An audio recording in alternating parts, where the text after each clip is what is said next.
So the goal of Music 100 is to help you become a literate musician. That sounds like a tall order, but let's see if we can define that for you. You actually make music. You can read music, not just play by ear or by memory, although those are good things too. You understand music theory, core principles, and knowledge. Read notes, spell scales, understand chords, understand how all those things mix together to make pieces of music. You'll have dug into pieces of music so you'll understand models of how songs work.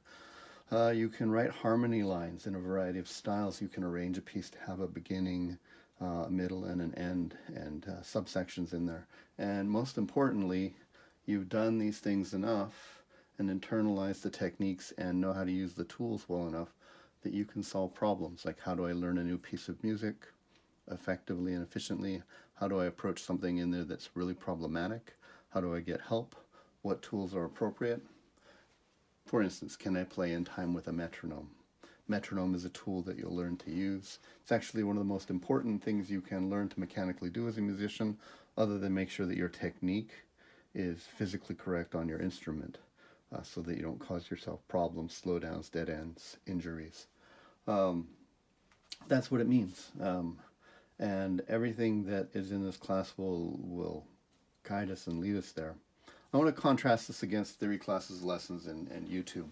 And I guess lessons would also include like band programs and things like that, music, education at the schools.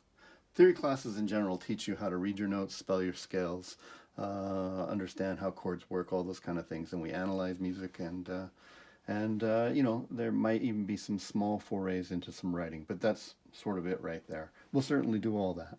But it doesn't teach you how to be a musician. It doesn't teach you how to practice. It doesn't teach you how to perform. It doesn't give you those experiences. Um, and so it's only one piece of the puzzle. Lessons or participation in a music program of some kind are excellent. They make you accountable. They give you a schedule. They give you some training and some reasons to pick up the instrument or learn the music for choir or all those things.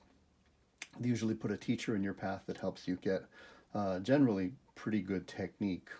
Although, nobody's perfect. And for instance, the bigger the music program or the younger the teacher have, perhaps their ability to intercede on your behalf and give you always correct technique or help you correct problems that are forming is limited because of time resources.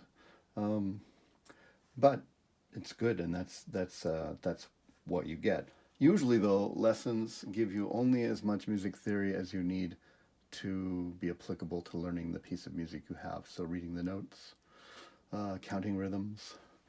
Sometimes you learn about keys and scales and things, but they don't get into analysis and writing and things like that. So it's missing the theory class piece of the puzzle. YouTube's an interesting animal on its own. You get at least three different kinds of videos. The one-off techniques that you need to know how to do. And it's good because they break it down for you and they show you physically how to do it. And that's excellent. It's free and it's available. Sometimes, though, they don't give you correct technique. They certainly can't interact with you and give you coaching. You might say, I'm doing what they said to do, I think, but you're not aware that maybe your hands are not in the right position or you're not mimicking what their better technique looks like. And that's why live lessons with a real person on a regular basis is so good because they're there to do micro corrections to adjust the approach. And you might say, is that important? And I think that's probably the most important thing is to not develop bad habits but get good core technique because that allows you to do uh, a sort of continuous improvement and not hurt yourself or stop yourself from progressing. Anybody that's been in sports at any level knows that correct technique in that sport is paramount to getting beyond the beginning level.